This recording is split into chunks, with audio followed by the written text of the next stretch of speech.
Hey guys, it's Danny. Today I'm gonna tell you all about how I keep my pretty big orchid collection from taking up way too much space, more than I actually have. Now, I love a big orchid collection. I have been working on my collection for the past 9 years or even more. I love each and every single one of my orchids, and it would be a shame to give any of them up. But I have to be honest, space is becoming an issue, as I'm sure many of you are dealing with some space issues as well. Not to worry though, I have a few tricks up my sleeve, and I do believe that with a little bit of orchid know-how and some space management skills, we can actually enjoy most of the orchids we want to have without having them take up the entire house. Although to be honest, that thought sounds pretty good. And what do you know, speaking about skills, today's video is sponsored by Skillshare. So with that said, I do hope today's video will inspire you and will give you at least a few ideas that you can apply in your collections. So don't forget to give it a like if you end up enjoying it, and why not subscribe? I post 3 times a week. So with that said, let's start with tip number 1. First off, I like to keep some of my orchids at a manageable size by removing the older growths that are not really being used all that much anymore, and they're not prone to creating new growths anymore either. So mainly this applies to sympodial orchids that have canes or pseudobulbs connected through a rhizome. Typically, after a few years, you would be tempted to repot an orchid into a bigger sized pot, because usually they will start to grow at the edge of the pot or even outside the pot. Well, if you eliminate the old growth, you can actually repot an orchid in the exact same pot. And as an example, these 2 orchids lived in these exact same pots for about 2 years. They were spilling out of them at this point. But with a little bit of tidying up, I managed to repot them in the exact same pots. And not only, they do have space in here for at least another 2 years, simply by removing older growths that quite frankly don't do so much other than take up space.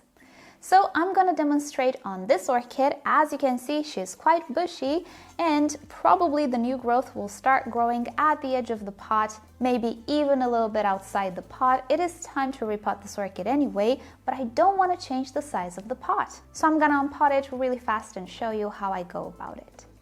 Alright, so on my orchid, this is the newer section that has most of the good roots and is the section that bloomed recently, and everything behind it is old growth. So what I will do is apply the rules of division and make sure that I have at least 3 good pseudobulbs on my orchid, and I will remove the rest of the pseudobulbs by cutting the rhizome.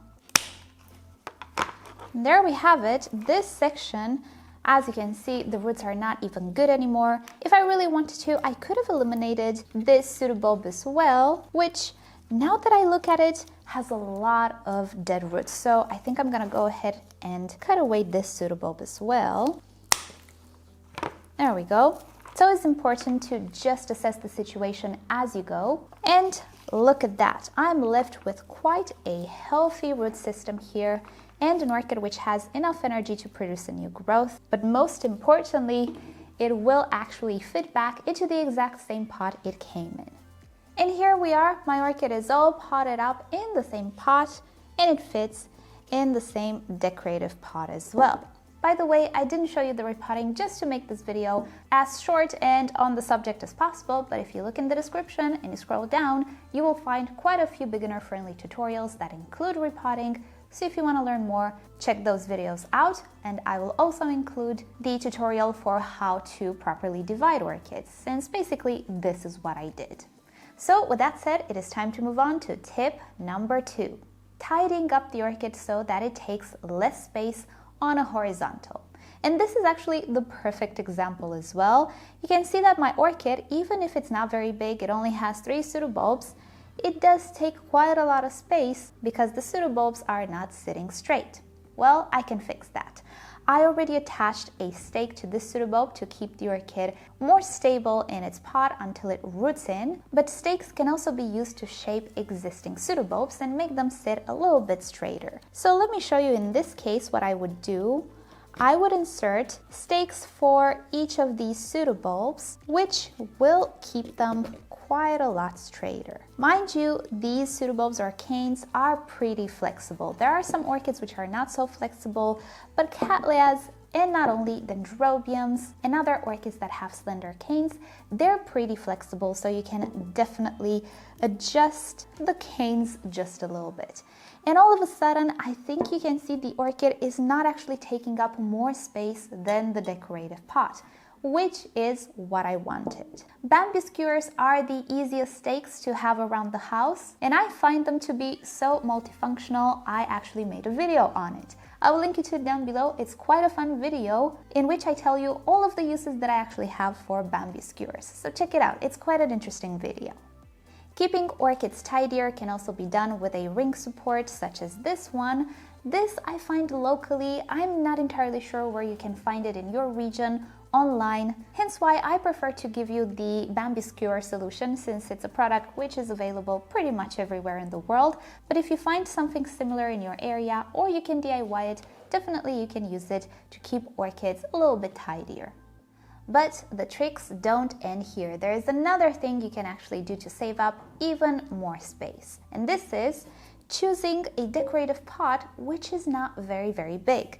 You can see that in this example the decorative pot is quite big, which is absolutely fine, but it takes up a little bit too much space.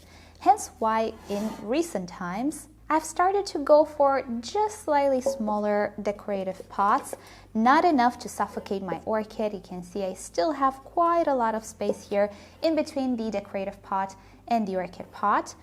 But if we compare the diameters, you can see this pot is quite a lot bigger. And when you have as many orchids as I do, it actually makes a difference. So in case you use decorative pots, choosing those that are not so bulky and just slightly excessive for the purpose that you need it for will save up even more space on the shelf.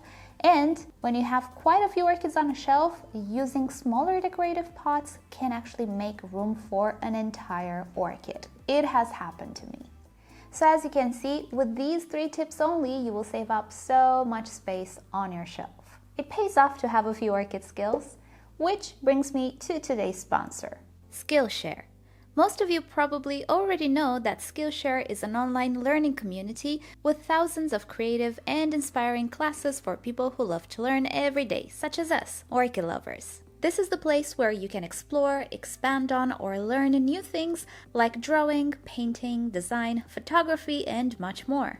Since Skillshare contacted me, I've been using the platform myself, and I'm still on my painting and drawing journey. I've learned about illustrations, and specifically, I've been watching Sara Boccaccini Meadows about botanical illustrations using watercolor. I've always aspired to be able to do some of my own paintings, of orchids of course, and this course really gave me the confidence that it's not such a far-fetched dream. I just need a bit of know-how and practice. The classes are premium, have no ads, and new content is added all the time. If you're like me and always wanted to try Skillshare, click the link below and the first 1,000 of you will get a free trial of premium membership. After the trial, if you want to continue, it's less than $10 per month with an annual subscription. Thank you all for supporting the people who support my channel. You guys are the best.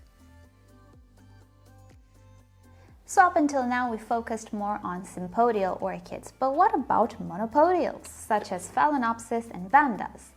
Well, sadly, the tricks we talked about definitely do not apply to these orchids. I would definitely not start to cut away the root system to make the orchid fit in the same pot, so I definitely don't advise you to do that. But there are a few tricks to talk about even with monopodials. First off, focus on miniature orchids, which can be monopodial, such as these mini Phalaenopsis and this mini Vanda, but also they can be sympodials, such as mini Laelias or other species. Compared to their bigger cousins, miniature Phalaenopsis are actually quite space-saving. Yes, they will grow just a little bit larger than how they were when you purchased them, when they were very young, but definitely they will not take up as much space as a fully grown standard Phalaenopsis. They take the very same care, they look the same, they're just a tinier version of the big Phalaenopsis. So if you really like these orchids, there's nothing wrong with collecting them. I have a whole bunch of them. I'm actually focusing more on them than the typical standard Phalaenopsis. Bonus, you can find these at the flower shops as well. They're just as easy to find as the normal Phalaenopsis. Speaking of vandas, there are some which are not as large as the ones you are typically acquainted with.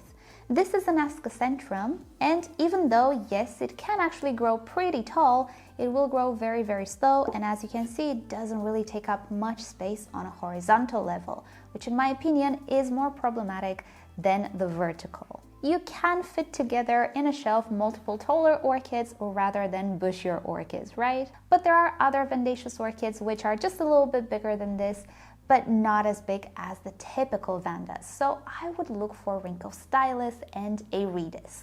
Yes, they will become large as well, but quite slow. And when it comes to the leaf span, I do find that they stay rather smaller than the typical vandas. I will link you in the description a video that I made about miniature orchids where I talk about other species.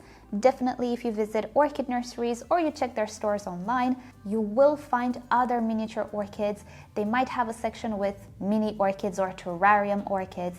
Check that out because usually they include tiny species there. Imagine putting a full vanda in a terrarium. Not very realistic, right? So you need small species. And they don't all require very high humidity, so you can definitely keep them on a shelf. Next up, expand on a vertical. Orchids don't need to sit on a horizontal level in your shelf. They can even be kept hanging. For example, I do like to keep some of my orchids in macrame hangers. Actually, most of my vandas are being kept outside in macrame hangers, but here in the grow room, I have quite a few orchids just hanging from my curtain rod. Some macrame hangers are double, meaning you can actually put 2 flower pots in the same hanger. I will advise you to use less heavy pots as possible, so if you like to use decorative pots, maybe don't go for the clay ones, maybe choose plastic ones or metal ones. I do talk more about decorative pots and all the types that I use in a different video, which I will link you to down below. You're gonna have a lot of videos linked down below. But anyway, all of these orchids that are hanging from my curtain rod, they would all fit on an entire shelf in my plant room. Well, I don't have to sacrifice a shelf for them. I can just keep them hanging next to my window. Most of them are pendant, which I believe makes for a very pretty display. And I have to say, I even enjoy them better there than on a shelf. Then how about keeping them hanging or attached to your wall rather than displayed on a shelf? Obviously, there are multiple ways to attach orchids to a wall, but I'll show you my recent project. I got myself a pegboard and I attached all of my Tillumnias to that pegboard. So again, rather than displaying them on a horizontal level and taking up a lot of space, I just prefer to keep them on the pegboard. It also helps that these are miniature orchids. They're not gonna grow very, very tall. I'll link you to the video in which I installed the pegboard down below in the description, but obviously you can be very creative. There are other types of boards or grills that you can hang on a wall. IKEA has quite a few of them, so definitely you can be very, very creative with this. That type of wall / fence can work with mounted orchids as well if you're keeping mounted orchids, and ultimately it just saves space on a shelf, which is what we're looking for. All of this talk about shelves, but I didn't actually address the shelf itself. If you only have windowsills, you can actually look into investing in a shelf of sorts. And on the market, there are a multitude of types of shelves. There are enclosed cabinets that not only give your plants a place to live in, but also can protect them from pets. And the one that I'm showing you is the Milsbo from IKEA. I have a video on it. Check it down below in the description. It is the perfect place for my special Phalaenopsis because it keeps everything a little bit warmer, which is good for them. But obviously you can go for other types of shelves as well. A very functional shelf is the wire one, which I do believe you can find in multiple sources, including IKEA, depending where you live. Bonus, this type of shelf is adjustable, but it doesn't look very good in my opinion. The bottom line is, rather than only utilizing your windowsills and windows, you can actually buy a shelf. And shelves usually hold quite a lot of orchids. And depending on what you want, you can actually find quite cute looking ones, some that just fit in with your furniture. So really, it's up to you what type of shelf fits you better. But if you want an extensive collection, shelves are really the way to go. One of the problems that you will encounter with shelves is the fact that they will have enough space depth-wise to put quite a lot of orchids, but the orchids in the back will either not be very visible or will be shaded by the orchids in the front. And you could arrange the smaller orchids in the front and the taller ones in the back, but what if most of your orchids are actually the same size? Are you going to give up the depth of your shelf? No. One option is to try and find raised decorative containers such as this one. I purchased this one from Amazon, but I did see quite a few of these at the flower shops as well. So try to search for them on your online stores or other preferred places where you typically shop. Sometimes you can find these so-called cake holders, which actually are more like cookie holders. Now, these I found at a local flower shop, so sometimes you can find them in these types of stores, but I think you can find them in grocery shops as well, depending on your region. They will be great, but if you cannot find a dedicated razor, you can actually use anything you have in the house. Here, I have a rectangle made out of plexiglass. I don't really have any use for it, so I'm using it as a razor, or you can actually use other pots placed upside down and place your orchid pot on top of them. So again, you can be very creative with these things, but in this way, if I was relying on natural light, the back orchids are now lit in as well due to the fact that they stay on top of the front orchids, even though they're the same size. And lastly, a trick for the flower spikes of the Phalaenopsis orchids. As beautiful as their blooms are, they can actually take up quite a lot of space if we don't tidy up the flower spikes a little. So, as you can see, there is a bit of a difference between this orchid, which is not staked, and this one, which is pretty tidy in comparison. So you can actually train flower spikes to grow upright or to any direction, theoretically, and this can save up quite a lot of space. There's nothing wrong with maintaining your orchid untidy, unstaked. It's absolutely fine, but if you want to save up some space, you can try to train the flower spike. I recently made a video on how I train flower spikes to obtain that beautiful cascade, which is pretty compact and tidy, so I will link you to it down below in the description. Basically, if you have a lot of Phalaenopsis, you might already know that when they're in bloom, they can take up double the amount of space that they used to when they didn't have blooms. And all of a sudden, if you're all out of shelves, it can become a little bit crowded and messy. Well, it's part of the hobby, but with a few tricks, you can actually make sure that the flower spikes are not all that much in your way, which is not really safe for them either. If they grow way too much outside of your shelf, you can actually snag your clothes on them or even break the flowers. Nobody wants that, so a little bit of tidying up will actually benefit the orchid as well.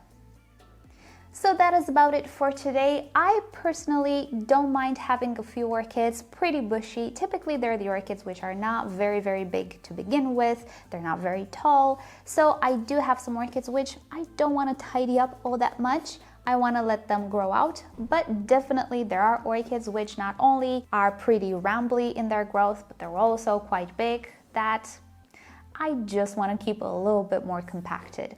So this is the way I go about it. I hope this video inspired you, but do keep in mind that this is personal choice. It's not necessarily beneficial for the orchids in any way. It's more for my benefit. So if you don't want to do any of these tips, that's absolutely fine. You can keep your orchid however you enjoy it best. But if you're running out of space, I really hope this video helped you out. So with that said, thank you so much for watching. Thank you Skillshare for sponsoring yet another video.